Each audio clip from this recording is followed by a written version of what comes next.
금요일 오후 6시 20년 경력의 차장 준우는 아내 미형에게 전화를 걸었습니다.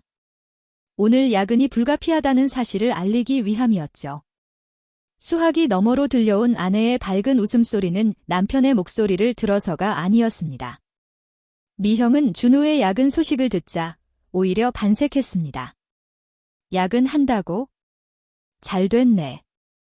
오늘 친구들이랑 파티하기로 했거든. 결혼 15년 차인 아내의 목소리에는 남편에 대한 걱정이나 안부는 찾아볼 수 없었습니다. 오히려 남편이 집에 오지 않는 것을 환영하는 듯한 태도는 준우의 가슴을 아프게 했습니다. 그는 아내가 그저 힘들지 않냐는 따뜻한 말 한마디라도 해주기를 기대했지만 미형의 관심은 오직 자신의 약속에만 쏠려 있었죠. 이윽고 그녀의 날카로운 말이 이어졌습니다. 돈도 얼마 못 벌면서 유세는? 그리고 오늘 들어오지 마. 친구들이 집에 올 수도 있으니까. 이 모욕적인 말은 20년간 가족을 위해 헌신해온 준우의 자존심을 짓밟았습니다. 그는 아내에게 자신이 그저 돈벌이 기계로 취급당하고 있다는 차가운 현실을 깨달았습니다. 통화가 끝나기 직전 뒤편에서 낯선 남자의 웃음소리가 선명하게 들려왔고 누구야? 라는 남자의 목소리에 준우의 심장은 철렁 내려앉았습니다. 미형은 다급하게 자무도 아니야? 끊어 이라고 말하며 전화를 끊어버렸습니다.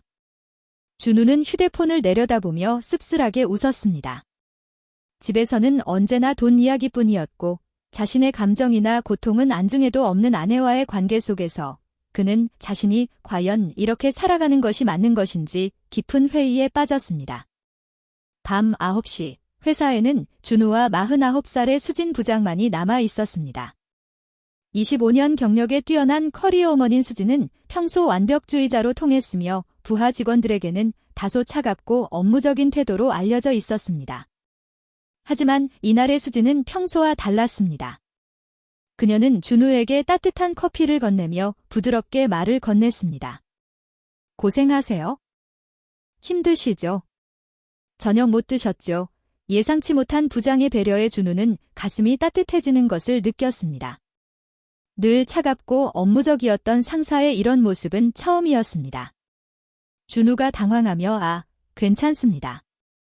부장님도 고생이 많으시네요. 라고 답하자 수진은 그의 피곤한 표정을 유심히 보더니 진심 어린 미안함을 담아 말했습니다. 제가 뭐라도 시켜드릴게요. 이렇게 늦게까지 고생시켜서 죄송해요. 준우는 언제 마지막으로 이런 배려의 말을 들어봤는지 기억조차 나지 않았습니다. 집에서는 오직 돈 이야기와 잔소리뿐이었는데 회사에서 듣는 따뜻한 말 한마디가 그의 마음 한구석을 묘하게 울컥하게 만들었습니다. 밤 11시 사무실은 고요했고 형광등 불빛만이 두 사람을 비추고 있었습니다. 수진은 하루 종일 불편했을 구두를 벗고 맨발로 사무실을 걸어 다녔습니다. 평소 완벽한 모습만 보여주던 부장의 자연스럽고 편안한 모습에 준우는 시선을 뗄 수 없었습니다. 그때 준우의 핸드폰에 아내에게서 문자가 도착했습니다. 오늘 친구들 온대. 집에 들어오지 마. 차가운 문자 내용을 본 준우가 깊은 한숨을 쉬자 수진이 조심스럽게 물었습니다. 무슨 일 있으세요? 표정이 안 좋아 보이는데 준우는 망설이다 솔직하게 털어놓았습니다. 집에서 오지 말래요. 친구들이 온다고. 수진은 준우의 씁쓸한 표정을 보며 마음이 아팠습니다. 자신 역시 결혼 생활의 아픔을 겪었기에 준우의 마음을 충분히 이해할 수 있었습니다. 준우는 수진의 맨발을 바라보며 걱정스럽게 물었습니다. 부장님, 발 아프시죠? 하루 종일 구두 신고 계셨는데 그 말에 수진은 평소의 차가움 대신 여성스럽고 따뜻함이 가득한 미소를 처음으로 보였습니다. 괜찮아요. 오히려 시원해서 좋네요. 수진은 준우 옆 의자에 앉으며 예상치 못한 제안을 했습니다. 치킨 시킬까요? 이렇게 늦었는데 혼자 먹기도 그렇고 평소 격식을 중시하던 부장의 제안에 준우는 놀랐습니다. 부장님과 제가 같이 먹어도 되나요? 준우의 조심스러운 질문에 수진은 웃으며 대답했습니다. 오늘만큼은 그냥 편하게 해요. 어차피 우리 둘뿐이잖아요. 치킨이 도착하고 두 사람은 회의실 테이블에 마주 앉았습니다. 평소와는 전혀 다른 편안한 분위기가 흘렀습니다. 수진은 맥주 한 캔을 따서 준우에게 건네며 말했습니다. 오늘 하루 정말 고생 많으셨어요. 한잔하세요. 준우는 집에서는 술을 마시는 것조차 돈 낭비라고 잔소리를 들었는데 이런 따뜻한 관심을 회사에서 받게 되니 묘한 감정이 들었습니다. 부장님, 평소와 많이 다르시네요. 이렇게 편안한 모습 처음 봐요. 준우의 말에 수진이 살짝 웃으며 대답했습니다. 회사에서는 어쩔 수 없이 강해 보여야 하니까요. 특히 여자가 이 자리에 있으려면 수진의 목소리에는 오랜 세월 혼자 견뎌온 외로움이 묻어 있었고 준우는 그 외로움이 자신의 것과 닮아 있다는 것을 직감적으로 느꼈습니다. 두 사람은 치킨을 먹으며 업무 얘기가 아닌 개인적인 이야기를 나누기 시작했습니다. 수진의 갑작스러운 질문이 이어졌습니다. 준우 씨는 집에서 행복하세요? 행복하냐는 질문에 준우는 선뜻 대답할 수 없었습니다. 새벽 1시가 넘어서자 사무실은 더욱 고요해졌고 맥주 몇 캔을 마신 수진의 얼굴은 살짝 붉어져 있었습니다. 수진은 창밖을 바라보며 담담한 목소리로 자신의 아픔을 고백하기 시작했습니다. 남편이 바람 피워서 3년 전에 이혼했어요. 사생활을 철저히 감추던 부장의 갑작스러운 고백에 준우는 놀랐습니다. 20년 결혼 생활이었는데 마지막 5년은 정말 지옥 같았어요. 수진의 목소리에는 깊은 상처와 아픔이 배어 있었지만 동시에 그 모든 것을 이겨낸 강인함도 느껴졌습니다. 남편은 저를 가정주부로만 보고 싶어 했거든요. 승진하는 것도 싫어하고 늦게 들어오는 것도 싫어하고 결국 회사 후배와 바람이 났어요. 나이도 저보다 10살이나 어린 수진의 아픔에 준우는 마음이 아팠습니다. 자신도 비슷한 상황을 겪고 있다는 생각이 들었기 때문이죠. 준우는 용기를 내어 자신의 상황을 털어놓았습니다. 저희 아내도 요즘 너무 이상해요. 수진은 준우를 바라보며 조용히 들어주었습니다. 늦게 들어오고 핸드폰 숨기고 제가 뭔가 물어보면 돈 얘기만 해요. 준우의 목소리에는 억눌린 답답함이 가득했습니다. 어제도 당신이 돈을 더 못 벌어서 이 모양이야 라고 하더라고요. 20년간 가족을 위해 열심히 살아왔는데 저는 도대체 뭘 잘못한 걸까요? 수진은 준우의 떨리는 목소리에 마음 아파하며 따뜻하게 위로했습니다. 힘드시겠어요. 정말 많이 힘드시겠어요. 수진의 진심 어린 위로에 준우는 처음으로 이해받는다는 느낌을 받았습니다. 저도 그랬어요. 남편한테 인정받으려고 얼마나 노력했는지 몰라요. 하지만 결국 깨달았어요. 나를 소중히 여기지 않는 사람을 위해 내가 망가질 필요는 없다는 걸. 두 사람은 서로의 상처와 외로움을 공유하며 같은 아픔을 겪고 있다는 동질감 속에서 마음의 거리가 점점 좁혀지고 있었습니다. 새벽 2시, 사무실 분위기는 더욱 깊어졌습니다. 수진과 준우는 소파에 나란히 앉아 대화를 나누고 있었습니다. 수진이 준우의 어깨를 바라보며 말했습니다. 어깨 많이 뭉쳤네요. 스트레스 받으시는 게 다 보여요. 수진의 따뜻한 손이 준우의 어깨에 살짝 닿는 순간 준우는 전기가 흐르는 듯한 긴장감을 느꼈습니다. 부장님, 이러시면 안 되는데요. 준우가 떨리는 목소리로 말했지만 그의 몸은 그 손길을 거부하지 못했고 오히려 더 많은 위로를 갈구했습니다. 수진의 손길이 준우의 굳어진 어깨를 부드럽게 마사지하기 시작했습니다. 오늘 하루만 그냥 수진이라고 불러주세요. 수진의 목소리에는 여성스러운 부드러움이 묻어 있었고 평소에 차가운 부장이 아닌 외로운 한 여성의 모습이었습니다. 집에서는 차가운 시선과 잔소리뿐이었던 준우는 이런 따뜻함을 언제 느껴봤는지 기억조차 나지 않았습니다. 수진 씨, 준우가 조심스럽게 이름을 부르자 수진의 얼굴에 만족스러운 미소가 번졌습니다. 수진의 향수 냄새가 코끝을 스치며 준우의 이성을 마비시켰습니다. 이렇게 가까이 있으니까 당신이 다르게 보여요. 수진이 속삭이듯 말하자 준우의 심장이 빠르게 뛰기 시작했습니다. 수진의 얼굴이 점점 가까워졌습니다. 부장님 이러시면 안 돼요. 저는 결혼을 해서 준우가 마지막 양심의 소리를 내뱉었지만 떨리는 목소리는 그의 동요를 숨기지 못했습니다. 수진은 준우의 눈을 깊게 바라보며 날카롭게 지적했습니다. 그 사람이 당신을 남편으로 대하고 있나요? 그 말에 준우는 할 말이 없었습니다. 아내의 냉대와 수진의 따뜻함이 극명하게 대비되면서 준우의 마음은 완전히 수진 쪽으로 기울어지고 있었습니다. 수진의 숨결이 준우의 얼굴에 닿았고 준우는 더 이상 자신을 통제할 수 없다는 것을 깨달았습니다. 새벽의 고요함 속에서 두 사람의 심장 박동 소리만 들렸습니다.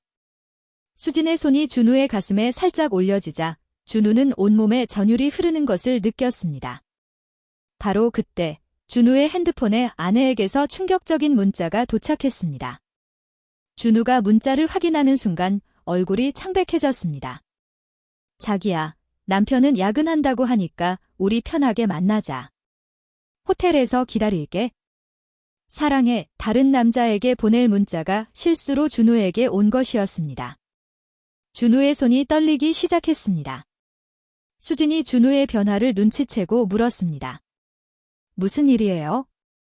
갑자기 안색이 준우는 핸드폰을 수진에게 보여주었습니다. 문자 내용을 본 수진의 얼굴에도 충격이 스쳐 지나갔습니다. 수진 씨, 저 정말 바보였나 봐요. 준우의 목소리는 떨렸고 눈가에는 눈물이 맺히기 시작했습니다. 20년 결혼 생활이 무너져 내리는 것을 실시간으로 목격하는 순간이었습니다. 수진은 준우의 떨리는 손을 잡으며 위로했습니다. 그런 사람 때문에 상처받지 마세요. 당신은 잘못한 게 없어요. 수진의 따뜻한 위로가 준우의 마음에 깊이 스며들었습니다. 20년을 바쳐서 뭘 얻은 건지 모르겠어요. 준우가 고개를 떨구자 수진이 그의 턱을 살짝 들어 올렸습니다. 오늘은 모든 걸 잊어버려요. 그런 사람 때문에 자신을 괴롭히지 마세요. 수진의 목소리에는 깊은 애정이 담겨 있었습니다. 준우는 수진의 눈을 바라보며 물었습니다. 정말 괜찮은 건가요? 이래도 되는 건가요? 수진은 준우의 뺨을 부드럽게 어루만지며 대답했습니다. 당신을 이렇게 아프게 하는 사람 때문에 망설이지 마세요. 몇 분 후, 준우의 핸드폰에 메시지가 삭제되었습니다라는 알림이 떴습니다. 아내가 황급하게 보낸 문자를 지운 것이었습니다. 하지만 준우는 이미 모든 내용을 확인한 뒤였습니다. 곧이어 새로운 문자가 도착했습니다. 야근 고생 많아. 나 먼저 잘게. 평소와 달리 상냥한 톤의 문자였지만 준우는 이미 진실을 알고 있었기에 아내의 급작스러운 태도 변화가 오히려 더 가증스럽게 느껴졌습니다. 수진은 준우에게 더 가까이 다가가며 속삭였습니다. 당신은 소중한 사람이에요. 그걸 알아주는 사람이 여기 있잖아요. 새벽 3시, 사무실은 완전한 정적에 쌓여 있었습니다. 수진과 준우는 소파에서 서로를 바라보며 마지막 경계선 앞에 서 있었습니다. 정말 괜찮을까요? 후회하지 않을까요? 준우의 떨리는 목소리에 수진이 확신에 찬 목소리로 대답했습니다. 지금 이 순간이 가장 진실해요. 가식적인 결혼 생활보다 훨씬. 수진의 말이 끝나기도 전에 준우가 그녀를 끌어안았습니다. 오랫동안 억눌렸던 감정이 폭발하는 순간이었습니다. 두 사람의 입술이 맞닿는 순간 세상의 모든 것이 멈춘 것 같았습니다. 그동안 받지 못했던 사랑과 인정이 그 키스에 모두 담겨 있었습니다. 준우는 수진을 부장실로 안내했습니다. 여기서라면 아무도 볼 수 없을 거예요. 수진이 준우의 손을 꼭 잡으며 속삭였습니다. 오늘 밤만큼은 우리 둘만 있어요. 부장실 문이 닫히자 두 사람은 서로를 갈망하는 눈빛으로 바라봤습니다. 수진이 먼저 준우의 넥타이를 풀어주며 말했습니다. 이렇게 가까이 있고 싶었어요. 정말 오랫동안 준우의 손이 수진의 머리카락을 부드럽게 쓰다듬었습니다. 수진 씨, 당신만이 저를 진짜 남자로 봐주는 것 같아요. 수진이 준우의 셔츠 단추를 하나씩 풀어가며 대답했습니다. 나도 당신 때문에 다시 여자라는 걸 느끼고 있어요. 달빛이 창문 사이로 들어와 두 사람의 실루엣을 은은하게 비췄습니다. 수진의 부드러운 손길이 준우의 상처받은 마음을 어루만지기 시작했습니다. 이런 기분. 언제 마지막으로 느껴봤는지 기억도 안 나요. 준우가 수진의 귀에 속삭이자 수진이 살짝 몸을 떨며 답했습니다. 나도 마찬가지예요. 이렇게 떨리는 건 처음 결혼할 때 이후로 두 사람은 소파에 함께 앉으며 서로의 체온을 느꼈습니다. 준우가 수진의 어깨에 입맞춤을 하며 말했습니다. 정말 아름다우세요. 이렇게 가까이서 보니까 수진이 준우의 가슴에 얼굴을 묻으며 답했습니다. 당신도 이렇게 따뜻한 사람인 줄 몰랐어요. 달빛 아래 두 사람의 그림자가 하나로 겹쳐졌습니다.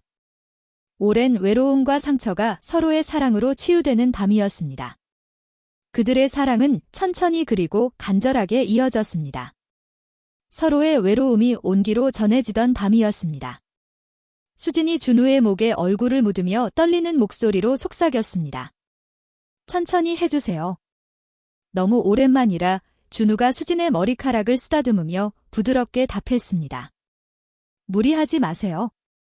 저한테 맡겨줘요. 수진이 준우를 더욱 꽉 껴안으며 말했습니다.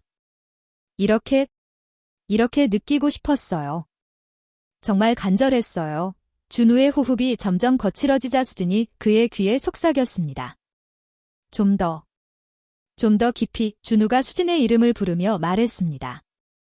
못 참겠어요. 수진이 눈을 감으며 고개를 끄덕였습니다. 네, 참지 말아요. 저도 참을 수 없어요. 달빛이 두 사람의 뜨거운 숨결을 은은하게 비추었습니다. 새벽이 밝아올 때까지 두 사람은 서로의 품에서 진정한 사랑을 확인했습니다. 아내에 대한 배신감과 수진에 대한 그리움이 교차하는 복잡한 감정 속에서도 이제 그들에게는 서로만이 전부였습니다. 아침, 준우는 집에 들어갔습니다. 아내 미형은 거실 소파에서 늦잠을 자고 있었습니다. 어제 몇 시에 들어왔어? 소파에서 잤네. 미형이 무관심하게 물었지만 준우를 걱정하는 기색은 전혀 없었습니다. 오히려 귀찮다는 표정이 역력했습니다. 준우는 아내의 목에서 낯선 남자 향수 냄새를 맡았습니다. 하지만 이제는 더 이상 화가 나지 않았습니다. 야근비라도 나와. 돈도 안 되는 일만 하고 미형의 계속되는 모독에도 준우는 덤덤했습니다. 어젯밤 수진과의 시간이 모든 것을 바꿔놓았기 때문이죠. 회사에서는 수진과 준우가 철저한 상사부하 관계를 유지했지만 서로를 바라보는 눈빛에는 특별한 무언가가 흐르고 있었습니다. 준우 차장, 오늘도 야근 부탁드려요. 수진의 업무적인 말투 뒤에 숨겨진 의미를 준우는 알아들었습니다. 매주 금요일 밤이 두 사람만의 특별한 시간이 되어 갔습니다. 그들은 서로의 상처를 달래주고 진정한 사랑을 확인했습니다. 아내의 차가운 대우와 수진의 따뜻한 관심이 극명하게 대비되는 준우의 일상 속에서 그는 집에서는 모독과 무시만 받았지만 회사에서는 진정한 사랑을 느낄 수 있었습니다. 한 달이 지나면서 두 사람의 관계는 단순한 육체적 관계를 넘어 정신적인 교감까지 나누며 더욱 깊어졌습니다. 하지만 때로는 죄책감이 밀려오기도 했습니다. 준우는 가끔 결혼 반지를 바라보며 복잡한 마음을 느꼈습니다. 수진도 마찬가지였습니다. 이런 관계가 맞는 건지 가끔 죄스러워요. 준우가 수진의 손을 잡으며 말했습니다. 저도요. 하지만 당신과 함께 있을 때만 진짜 제가 되는 것 같아요. 수진이 고개를 끄덕이며 대답했습니다. 그래요. 죄책감은 있지만 이렇게 살아있다는 느낌은 처음이에요. 준우도 같은 마음이었습니다. 집에서는 투명 인간 같지만 수진 씨와 있을 때는 소중한 사람이 된 기분이에요. 두 사람은 서로에 대한 사랑과 도덕적 갈등 사이에서 흔들리고 있었지만 그 무엇보다 서로에 대한 마음이 더 강했습니다. 석 달 후 어느 금요일 저녁, 준우는 평소보다 일찍 집에 들어갔습니다. 거실에서 아내 미형이 핸드폰으로 누군가와 통화하는 소리가 들렸습니다. 준우는 문 뒤에 숨어 아내의 통화를 엿들었습니다. 별표 자기야. 남편은 요즘 야근한다고 매주 금요일마다 안 들어와. 우리 편하게 만나자. 충격적인 말을 듣고 준우는 온몸이 떨렸지만 이미 예상했던 일이라 그리 놀랍지는 않았습니다.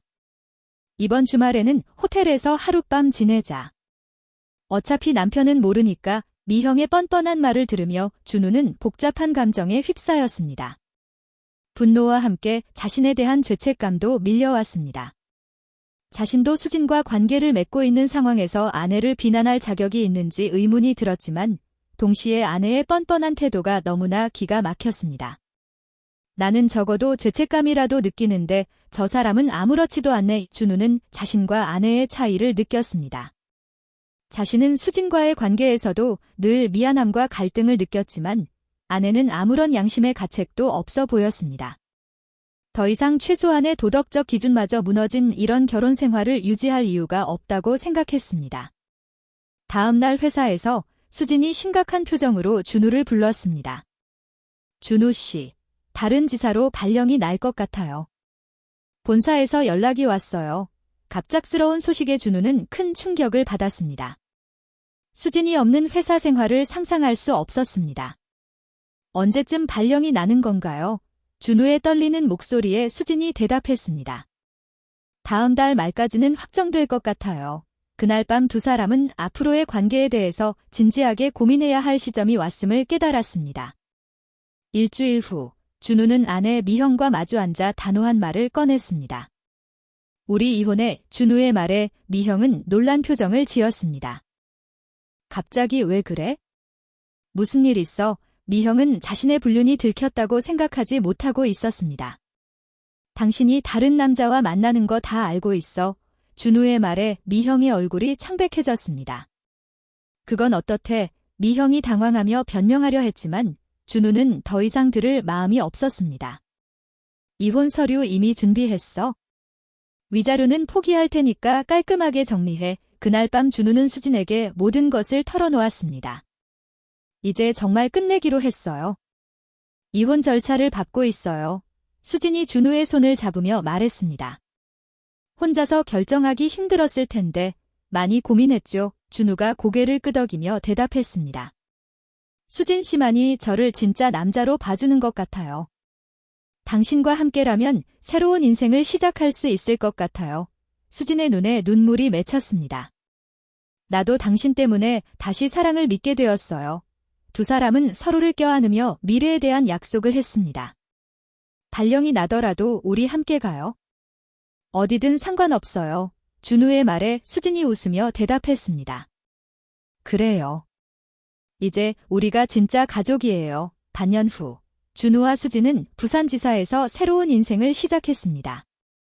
준우는 이혼을 마무리하고 수진과 함께 새 출발을 하게 되었으며 두 사람은 바닷가가 보이는 작은 아파트에서 동거를 시작했습니다. 평범하지만 진정한 사랑이 있는 일상이었습니다. 여보, 오늘 뭐 먹을까요? 수진이 퇴근한 준우에게 다정하게 물었습니다. 이런 소소한 일상의 대화가 준우에게는 너무나 소중했습니다. 당신이 좋아하는 걸로 해요. 뭘 먹든 행복할 것 같아요. 준우의 말에 수진이 활짝 웃었습니다. 주말에는 함께 바닷가를 산책하며 미래 계획을 세웠고 내년에는 정식으로 결혼식을 올릴 예정이었습니다. 우리 아이들한테는 어떻게 설명하지? 수진에게는 대학생인 딸이, 준우에게는 고등학생인 아들이 있었습니다. 진실을 말해야죠. 우리가 서로를 얼마나 사랑하는지 준우가 수진의 손을 잡으며 말했습니다. 처음에는 힘들겠지만 우리의 진심을 알아줄 거예요. 어느 일요일 저녁, 두 사람은 발코니에서 석양을 바라보고 있었습니다. 후회하지 않아요? 수진이 조심스럽게 물었습니다. 절대요. 당신을 만나서 제 인생이 완전히 바뀌었어요. 준우가 수진을 끌어안으며 대답했습니다. 이제 진짜 행복이 뭔지 알 것 같아요. 그들의 사랑은 잘못된 시작이었지만 서로에게는 구원과도 같은 의미였습니다. 비록 도덕적으로 옳지 않은 길이었지만 서로의 상처를 치유해주는 특별한 인연이었습니다. 두 사람은 석양을 바라보며 과거의 잘못을 인정하고 반성했습니다. 하지만 이제는 정직하게 떳떳하게 함께 걸어갈 것을 약속했습니다. 우리가 선택한 길이 옳았다고는 할 수 없지만 수진이 조심스럽게 말했습니다. 하지만 이제는 정말 새롭게 시작하는 거예요. 준우가 수진의 손을 잡으며 대답했습니다. 내 과거의 잘못은 평생 기억하고 반성하면서 살아갈게요. 그들에게 황혼은 과거의 실수를 뒤로하고 진정으로 새롭게 시작하는 의미였고 아픈 과거를 딛고 일어서는 두 번째 인생의 시작이었습니다. 두 사람은 앞으로 더 이상 누구도 아프게 하지 않는 정직한 사랑을 약속했습니다.